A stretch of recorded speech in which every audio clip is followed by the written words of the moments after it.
सुप्रभात बच्चों, आज की ऑनलाइन हिंदी कक्षा में आपका स्वागत है।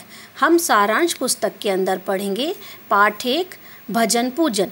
इस कविता के कवि हैं श्री रविंद्रनाथ ठाकुर। श्री रविंद्रनाथ ठाकुर ने इस कविता में भजन पूजन के पारंपरिक तरीके को त्याग कर एक नया मार्ग सुझाया है। कवि पुजारी से प्रश्न करते हैं कि द्वार बंद करके देवालय के कोने में तू कौन सी पूजा में डूबा हुआ है। आंखें खोलकर देख, तेरा देवता तो देवालय छोड़कर उस कर्म भूमि में चला गया है, जहां श्रमिक वर्ग मेहनत मजदूरी से नया मार्ग प्रशस्त कर रहे हैं। स्वयं प्रभु भी सृजन कार्य में व्यस्त हैं, वे उसी से बंधे हैं। तू अपने मन के अंधकार में छिपकर बैठा है। तू भी कर्म भूमि की ओर चल, किसान मजदूरों के साथ तू भी पसीना बहा। यही सच्ची पूजा है, यही सच्ची पूजा है।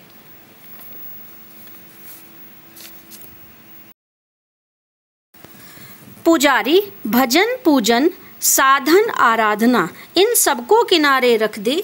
द्वार बंद करके देवालय के कोने में क्यों बैठा है।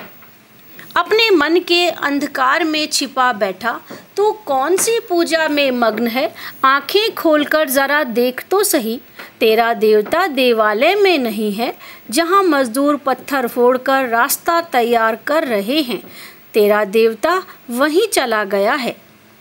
वे धूप बरसात में एक समान झुलसते हैं। उनके दोनों हाथ मिट्टी से सने हैं। उनकी तरह सुंदर परिधान त्याग कर मिट्टी भरे रास्तों से जा।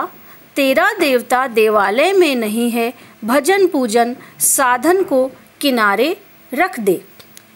अर्थात कवि मंदिर के पुजारी से कहते हैं कि तू पूजा के अपने पारंपरिक तरीके को एक किनारे रख दे, इससे ईश्वर की पूजा नहीं होगी।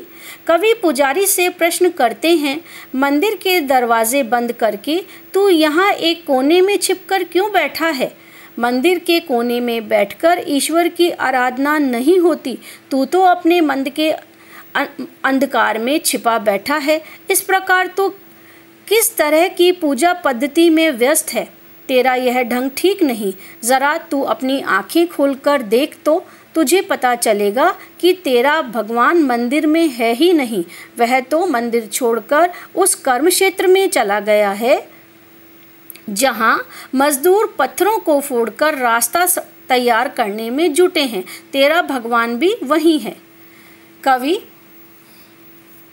प्रभु की उपस्थिति श्रमिकों के मध्य बताते हुए कहते हैं कि ये श्रमिक तेज गर्मी बरसात में एक समान तपते झुलसते रहते हैं।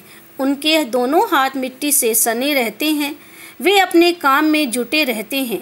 कवि पुजारी से कहते हैं कि यदि तुझे ईश्वर से मिलना है तो तू भी इन सुंदर वस्त्रों को त्याग कर मिट्टी भरे रास्ते पर जा। तेरा भगवान वही है, वह तेरे इस मंदिर में नहीं है। अपनी परंपरागत भजन पूजन की विधि को एक किनारे रख दे, त्याग दे। इसकी कोई आवश्यकता अब नहीं है।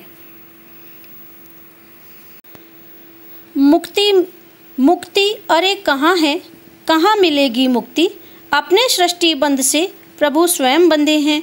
ध्यान पूजा को किनारे रख दे, फूल की डाली को छोड़ दे, वस्त्रों को फटने दे, धूल धूसरित होने दे, उनके साथ काम करते हुए पसीना बहने दे। अर्थात मुक्ति की कामना रखने वाले पुजारी से कवि श्री रविंद्रनाथ ठाकुर कहते हैं कि भला तुझे मुक्ति कहाँ मिलेगी। आगे कवि कहते हैं, मुक्ति की चाह छोड़कर कर्मशील बन। तेरे प्रभु स्वयं रचना कार्य में लीन हैं, वे इससे बंधे हैं। ध्यान लगाना तथा पूजा करने को छोड़, यह फूलों की डाली को छोड़, इसकी कोई आवश्यकता नहीं है। श्रम साध्य कार्य में लगा तो इसमें तेरे कपड़े भी फटेंगे, धूल से सनेंगे। यह सब होने दे। मजदूरों के साथ तू जा, अपना पसीना बहा